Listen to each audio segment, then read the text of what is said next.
Hola, saludos a todos. Siguiendo con estos vídeos donde intento destapar los entresijos de esta élite, de estos grupúsculos que manejan el mundo.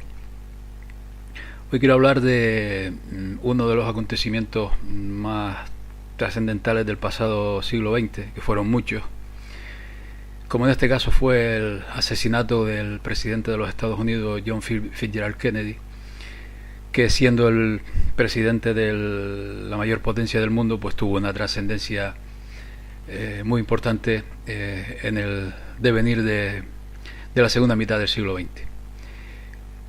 Para situarnos un poco, cabe recordar que el presidente Kennedy se estaba labrando enemistades porque se opuso, entre otras cosas, al Banco de la Reserva Federal Americana, una entidad privada creada por las familias como los Rothschild y los Rockefeller, entre otros magnates del entorno sionista, ¿no? Cabe recordar que los Rothschild son actualmente, y eran en ese momento, los agentes bancarios del Vaticano y documentados guardianes del tesoro papal, tal como aparece en la mismísima enciclopedia judía. La fortuna de los Rothschild, de estos principales creadores de esta Reserva Federal Americana privada, se inició cuando los jesuitas colocaron a uno de ellos dentro de la poderosa familia Oppenheimer hace algunos siglos, y continuó con el impulso que estos propios jesuitas le concedieron al depositar en sus bancos las enormes riquezas extraídas de las reservas de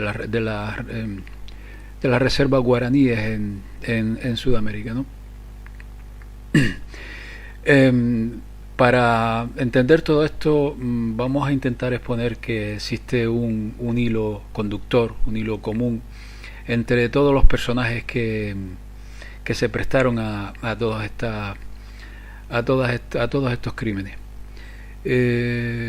Uno de los fundadores de la Reserva Federal, Rockefeller, es un caballero de la Orden de Malta, ¿no? Y una especie de testaferro o franquicia de los Rothschild, que también son caballeros de Malta, y de la City de Londres en los Estados Unidos. A la Reserva Federal también se habían opuesto en aquel entonces un número de hombres ricos, entre los que destacaban Charles Guggenheim, John Jacob Astor e Isidor Straus, ¿no? Estos señores y muchos otros que se oponían a la Reserva Federal fueron invitados a un crucero en el famoso Titanic, que se hundió. A bordo de la nave iba Francis Brown, un sacerdote jesuita, que tomó fotografías de los pasajeros antes de recibir un aviso de su superior para salir de la nave, ¿no? Siendo evidente que los jesuitas estaban detrás de la Reserva Federal a través de sus testaferros, se entiende que entraran en cólera cuando Kennedy se opuso a ella, ¿no? Kennedy enfureció aún todavía a estos jesuitas con la promesa de destruir la CIA, y esta CIA fue creada y dirigida por el miembro de alto rango de la Orden de Malta, Allen Dulles, tío del jesuita Avery Robert Dulles, que se graduó junto a Kennedy en la Universidad de Harvard en 1940. Por tanto, Kennedy fue contra el Banco Central de la Reserva Federal de los jesuitas y se había resistido a su poderoso brazo de inteligencia de la CIA en América. Para colmo, Kennedy se prestó también a retirar las tropas estadounidenses de Vietnam. Poner el fin a la guerra de Vietnam era un paso inadmisible a ojos del Vaticano, ¿no? Como ya dijo el escritor y ex caballero de Malta, o sea que conocía bien el asunto, Abro Manhattan, dijo de la guerra de Vietnam que era una inquisición contra vietnamitas budistas en un intento de hacer que Asia fuera católica, ¿no? Era una cruzada del Vaticano. Esto lo dijo un ex caballero de Malta.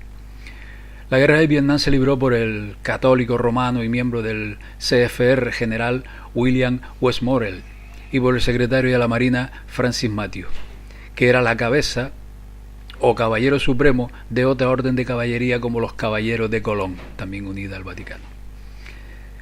Entonces, ¿qué conecta al Vaticano con el asesinato de Kennedy? Por ejemplo, John McCone, director de la CIA en ese momento era caballero de Malta. El FBI estaba entonces encabezado por Edgar Hoover, caballero de Malta, y un masón de grado 33. Por lo tanto, la CIA y el FBI estaban dirigidos en aquellos años del asesinato de Kennedy por caballeros papales o caballeros de la Orden de Malta, conocidos como milicia del Papa. En esta imagen pueden ver a Kennedy con Allen Dulles, de la CIA, y Macon, Allen Dulles, el fundador de la CIA, y Macon, el entonces dirigente de la CIA. Y aquí pueden ver al director del FBI, Edgar Hoover, con sus atuendos de caballero de Malta.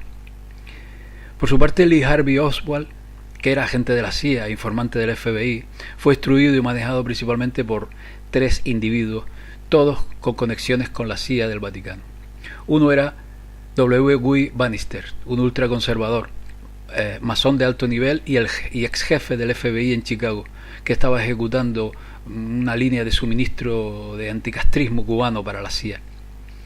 El segundo fue David W. Ferry, ex sacerdote católico entrenado por los jesuitas y que se había entrenado en las guerrillas cubanas por la CIA, participando en la famosa bahía de Cochino.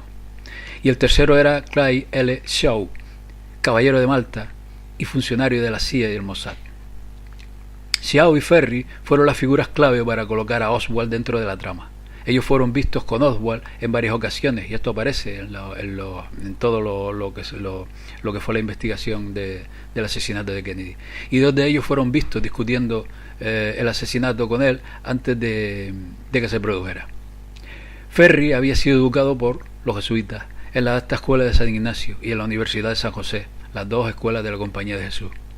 Shaw, por su parte, era un caballero de Malta que sirvió en la gestión de la empresa con sede en Roma llamada Permindex, que también tenía vínculos con el Mossad, y era muy amigo del jesuita formado católico y caballero de Malta William F. Buckley. El tercero, Guy Bannister, era un masón de alto nivel del rito escocés. La operación anti-Castro fue supervisada por George W. Bush, el padre y primer Bush que accedió a la presidencia de los Estados Unidos, entonces funcionario de la CIA de alto nivel, que estaba en Dallas el día del asesinato, más que comprobado. Bush había contratado a 2 terroristas convictos que habían sido declarados culpables de la voladura de un avión lleno de gente para trabajar para él. Ambos terroristas estaban en Dallas ese día, comprobado. Bush afirmó que no recuerda nada de ese día, a pesar del hecho constatable de que había estado en Dallas ese mismo día. Uno de los manipuladores clave de Larry Oswald era un agente de la CIA de origen ruso llamado George de Mohrenschildt, que consiguió para Oswald un trabajo en el depósito de libros de aquella inmensa plaza de Dallas. De Mohrenschildt estaba en contacto con George W. Bush. Una de las figuras clave en el encubrimiento fue James J. Angleton. Este Angleton era veterano jefe de la contrainteligencia de la CIA y por tanto un buen mentiroso. Era caballero de Malta que había hecho gran parte de su trabajo de inteligencia en Roma. La película de Zapruder, tomada por un alto cargo afín a Bush y la CIA, el sionista y masón Abraham Zapruder, fue escondida durante 11 años por Henry Luce, un caballero de Malta. La caravana presidencial estaba llena de agujeros de bala que demostraron la existencia de múltiples tiradores y más de 3 disparos. Estos agujeros fueron vistos por un hombre antes de que se eliminaran. Este hombre estaba en una planta de Ford, donde los agujeros estaban siendo retirados por la división Ford de Dearborn. Obviamente, el jefe de la división de Dearborn en ese momento era un jugador más en el encubrimiento, y se llamaba Lee Iacocca.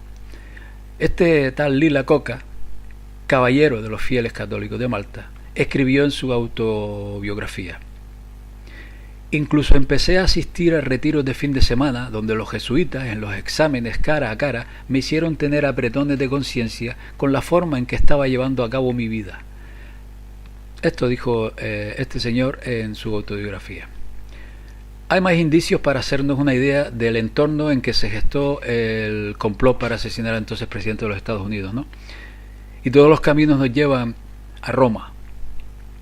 Francis Spellman, arzobispo jesuita de Nueva York; Allen Dulles, fundador de la CIA y caballero de Malta; Avery Robert Dulles, jesuita, John McCone, director de la CIA y caballero de Malta, Edgar Hoover, director del FBI, masón de alto grado 33 y caballero de Malta, Lee Harvey Oswald, agente de la CIA, W. W. Bannister, masón de alto grado y jefe del FBI en Chicago, David W. Ferry, ex sacerdote católico entrenado por los jesuitas, y Clyde L. Shaw, caballero de Malta y funcionario de la CIA y el Mossad.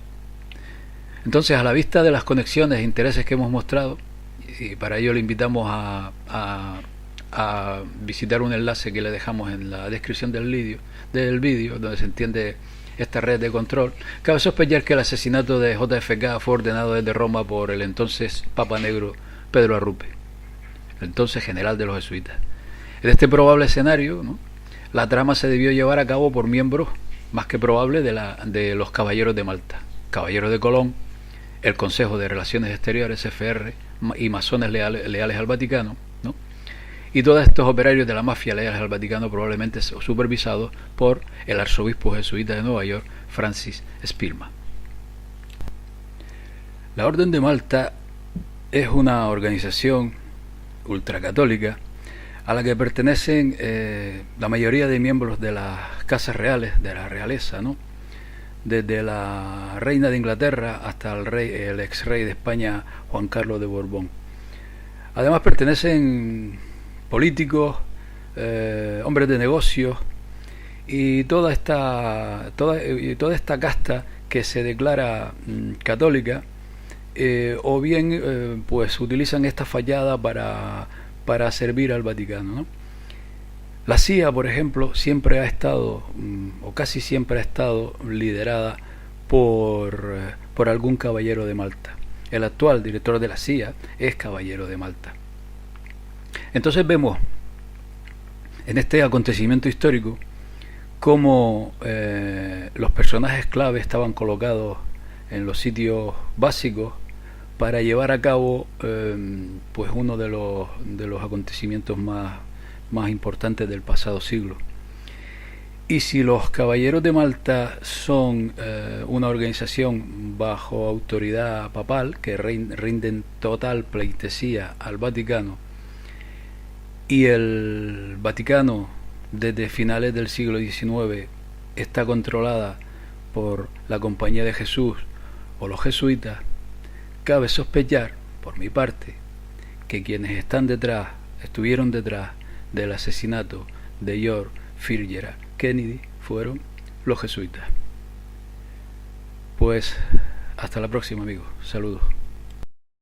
We are opposed around the world by a monolithic and ruthless conspiracy that relies primarily on covert means for expanding its sphere of influence, on infiltration instead of invasion, on subversion instead of elections, on intimidation instead of free choice, on guerrillas by night instead of armies by day. It is a system which has conscripted vast human and material resources into the building of a tightly knit, highly efficient machine that combines military, diplomatic, intelligence, economic, scientific, and political operations. Its preparations are concealed, not published. Its mistakes are buried, not headlined. Its dissenters are silenced, not praised. I am not asking your newspapers to support an administration, but I am asking your help in the tremendous task of informing and alerting the American